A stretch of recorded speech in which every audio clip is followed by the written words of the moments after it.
ଅନୁଗୁଳ ମା ହିଙ୍ଗୁଳା ତଥା ନିଆରା ଭାଷା ପାଇଁ ପ୍ରସିଦ୍ଧ ଏହି ଜିଲ୍ଲାଟି ଅନୁ ନାମକ ଜଣେ ମୁଖିଆଙ୍କ ନାମରୁ ଆସିଛି ବୋଲି ଅନୁମାନ କରାଯାଏ।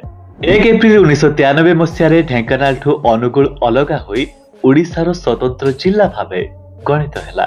କଳା ସଂସ୍କୃତି ପ୍ରକୃତିର ଏହି ସୁନ୍ଦର ଜିଲ୍ଲାକୁ ଘେରି ରହିଛି ସର୍ବମୋଟ 9ଟି ଜିଲ୍ଲା।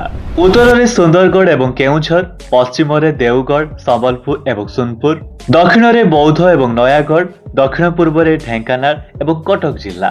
ଅନୁଗୁଳର ସମୁଦାୟ ଆୟତନ 6323 ସ୍କୋୟାର କିଲୋମିଟର। ଏହା ଓଡ଼ିଶା ତଥା ଭାରତର ଶିଳ୍ପ ଓ ଶକ୍ତିର ଏକ ପ୍ରମୁଖ କେନ୍ଦ୍ର, ଯେଉଁଥିରେ ରହିଛି ଜେଏସପିଏଲ, ନାଲକୋ, ଏମଏସସିଏଲ, ଏନଟିପିସି ପରି ଅନେକ ଶିଳ୍ପ ଏବଂ ଶକ୍ତି କାରଖାନା।